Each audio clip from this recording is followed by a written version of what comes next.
আমরা পৌঁছে গেছি। ওখানে রুমে চেকিং করে ওখানে খানিক্ষণ আমরা ব্রেকফাস্ট করে নিচ্ছি। দেন আমাদের বন্ধু আসার কথা ছিল, ওরা আসলো। দেন আমরা ওখান থেকে লাঞ্চ কমপ্লিট করে এখন যাচ্ছি আমরা কামাখ্যা মন্দির দর্শন করার জন্য।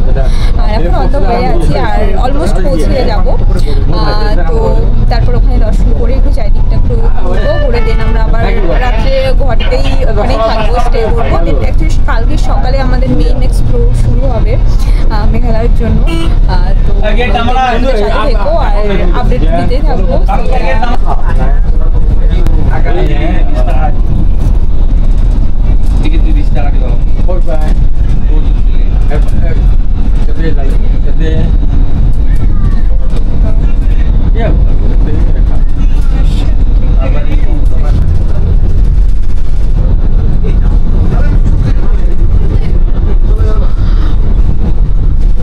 বাসে করে সবাই চলে আসলাম, নেমে আসলাম। অ্যাকচুয়ালি 20 টাকা করে নিল বাসে, এসি বাস। তোমরা যদি আসো তো গ্রিন কালারের বাস পারবে। বাসটা না পণ্ডিত, বাসটার নাম কি না বল একটু?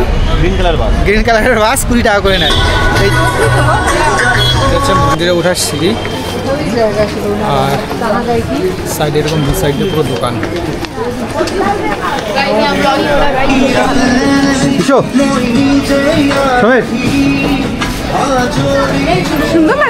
মেন মন্দির, মন্দিরের গায়ে খুব সুন্দর করে আর্কিটেক্ট করা, খুব সুন্দর।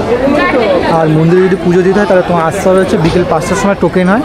তো টোকেনের পর তারপর হচ্ছে আবার 7টার সময় মেন লাইন দিতে হয়। সন্ধ্যে 7টা পর্যন্ত খোলা থাকে।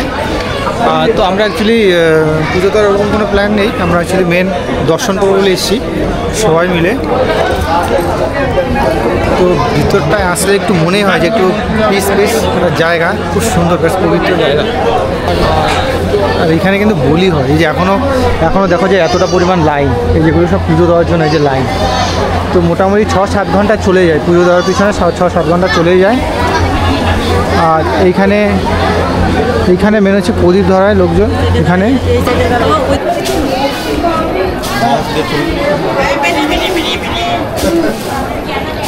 এরকম ছোট ছোট মন্দির গায়ে খুব সুন্দর।